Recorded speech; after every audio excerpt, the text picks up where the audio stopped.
This is the back of the car, also known as the back seat.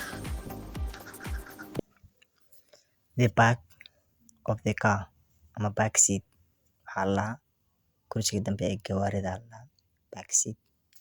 And these are the front seats. Front seats, if you want to be even more specific, you can call this the passenger seat and this the driver's seat. The passenger's seat and the driver's seat.